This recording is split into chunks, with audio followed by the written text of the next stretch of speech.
Dear ladies and gentlemen, dear guests, welcome to Azerbaijan.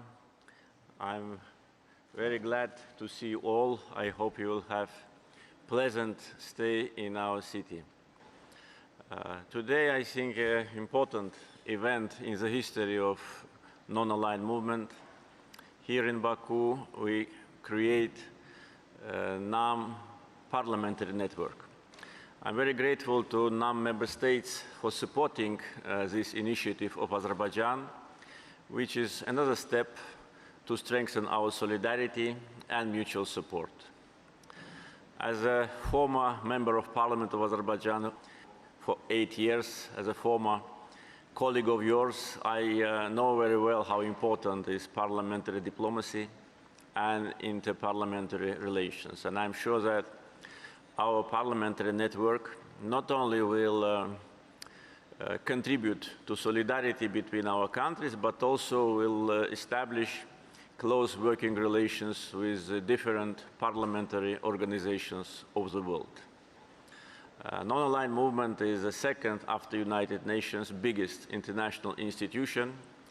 And of course, we all want that our voice is heard on global scale. Parliamentary network is not the only initiative which we put forward and got your support. Another important initiative is a youth network. And next month here in Baku, again, we will have another important event, a youth summit of NAM. So these are steps towards institutional development of NAM. And I think time has come to make practical steps in that direction. Another initiative which Azerbaijan put forward and was supported by member states is the creation of NAM support office in New York. I think also it's right time now to make more steps towards institutional development, and that in its turn will help us to defend our interests on international arena and also strengthen, of course, solidarity between our countries.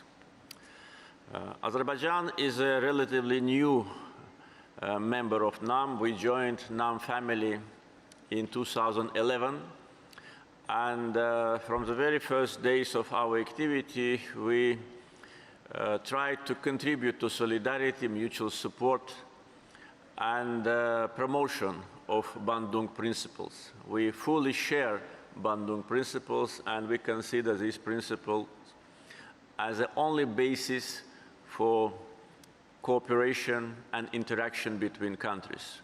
Territorial integrity, sovereignty, independence, non-interference into each other's affairs. If these principles were preserved by all countries, there would have been no wars, no conflicts, and no injustice. So from the first days of our activity, Azerbaijan became very active in all NAM endeavors. And I think that was the main reason for unanimous support of Azerbaijan's candidacy to chair non-aligned movement, and this great unanimous support of 120 countries was shown in 2016, was shown to us, and in 2019 in Baku we organized and successfully held NAM Summit and assigned the chairmanship for the years 2019-2022. And also we consider as a great sign of respect to our country and a sign of appreciation of our activity that our chairmanship in NAM, again by unanimous decision by 120 countries, was extended until late 2023. And we're grateful for that, and we will do everything in order to justify and your support and demonstrate that that was a right choice. Our chairmanship in NAM coincided with COVID-19, and Azerbaijan was one of the countries which actively played a role on the international arena in combating this disease. We initiated the NAM online summit and held it in May 2020, and that was the first step of NAM member states to consolidate our efforts in approaching pandemic. As a result of that, we launched initiative which was supported by member states to convene a special session of General Assembly in response to COVID-19, which was successfully held in December 2020.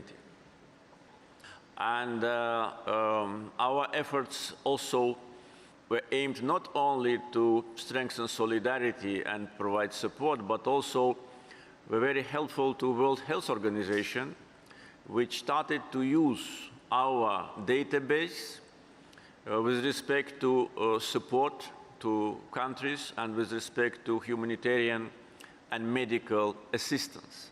So the database which we created in member states was and is very useful in treating this pandemic and any other disease which may occur in the future. We provided financial support and humanitarian support to more than 80 countries.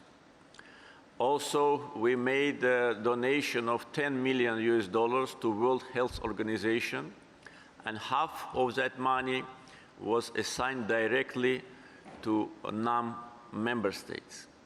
So our efforts with respect to approach to COVID-19, I think had a very important global reflection, because we were one of the countries which was openly protesting against vaccine nationalism.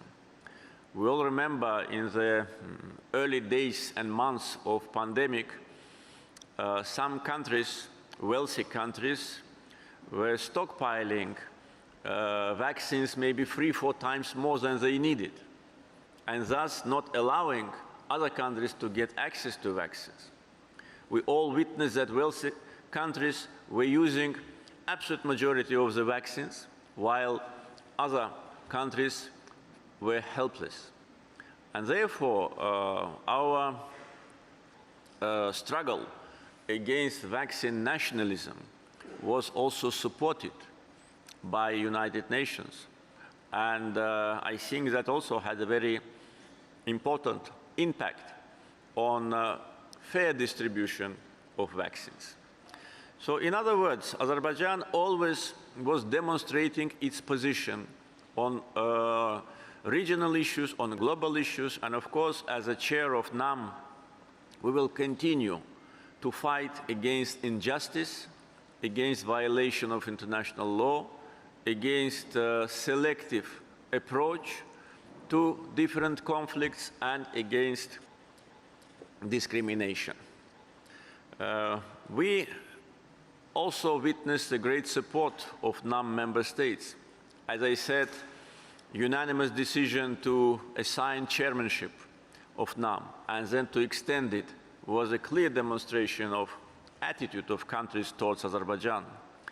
Another important sign of solidarity we saw in the most difficult times of our country, when we were liberating our territories after almost 30 years of Armenian occupation.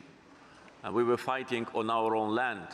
We were restoring justice, restoring international law, but unfortunately, some countries launched a campaign against us, campaign of discreditation, slander, and blackmail.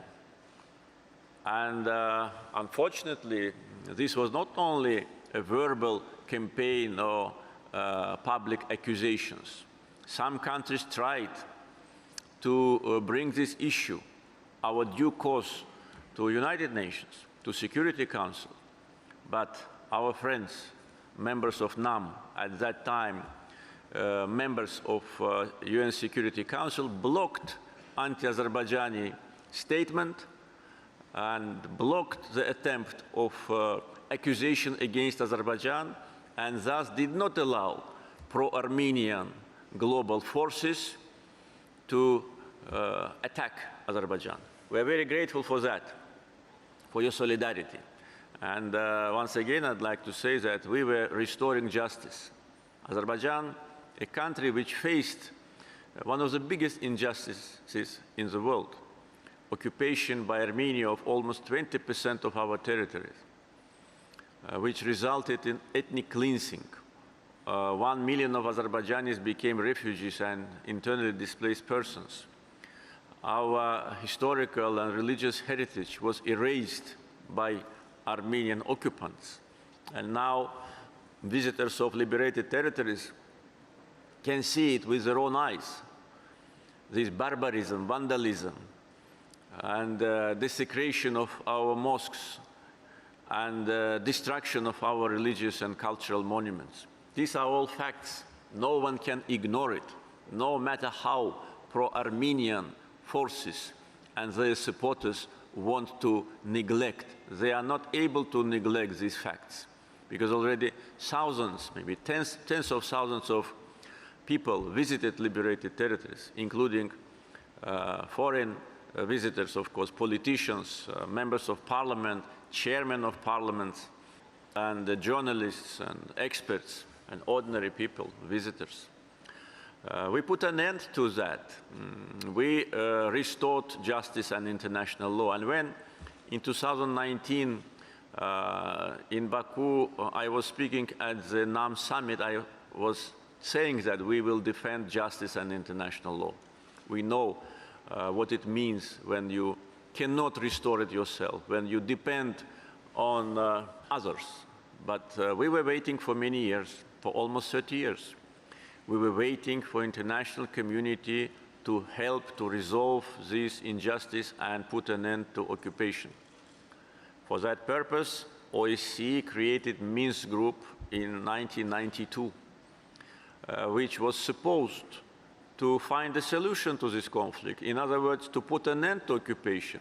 But on the contrary, Minsk Group became an instrument in the hands of those who wanted this occupation to last forever. And now, when Azerbaijan resolved the conflict, put an end to occupation, restored its territorial integrity by military and then political means, there is no need for Minsk Group any longer. We already said farewell to Minsk Group, but unfortunately, Armenia and some others want to revitalize it.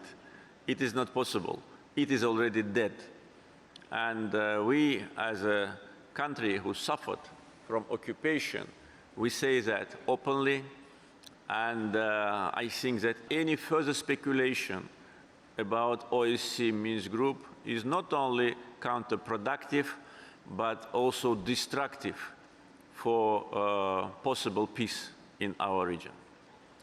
On 10th November 2020, after 44 days of liberation, war, patriotic war, Armenia had to capitulate and to admit its defeat.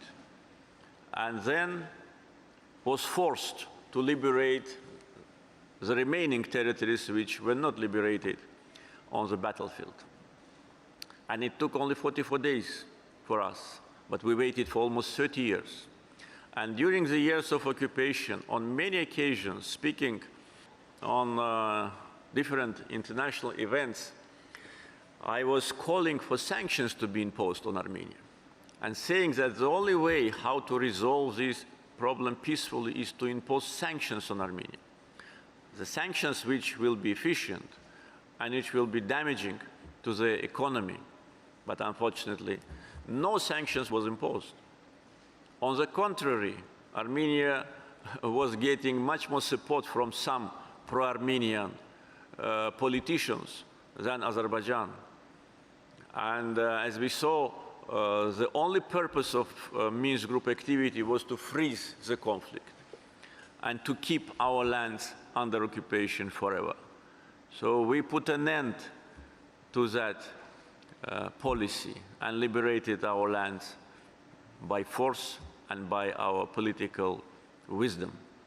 I can tell you that situation with conflict between Armenia and Azerbaijan is not only a regional issue, it is a global issue because it's a full violation not only of basic international principles, it was also violation and non-implementation of UN Security Council resolutions.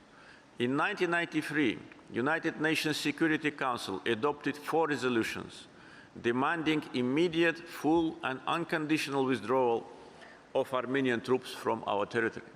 And the question is why these resolutions were not implemented. No one can answer, or maybe do not want to answer.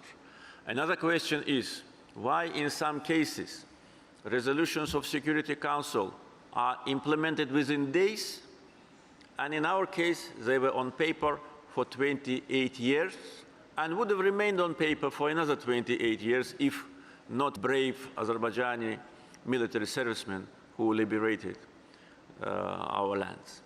And it's a question of reforms of United Nations and its Security Council, because if resolutions are not implemented, then what's the sense of that?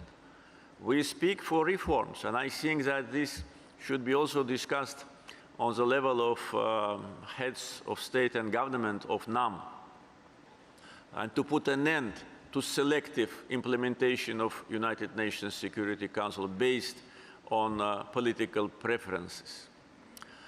In general, I would say that we all know that non-aligned movement is the second biggest after United Nations international institutions. And I think that we need to consolidate our efforts to strengthen our potential, to strengthen solidarity, try to speak with one voice. I know that there are certain problems between some member states. I think that NAM can be a platform to find a resolution to these problems, and also should be a platform to defend the interests of our countries. Because members of NAM, many members of NAM, they have similar history, similar problems, faced many times injustice, and try to defend their national interests, and we can do it together. Together we can do it more efficiently, and we speak for that. Therefore, initiatives of Azerbaijan as a chairman of NAM were aimed at strengthening solidarity and mutual support and institutional development of our institution, and maybe at certain stage to transform it into organization. I know that throughout the history of NAM, there have been discussions about that.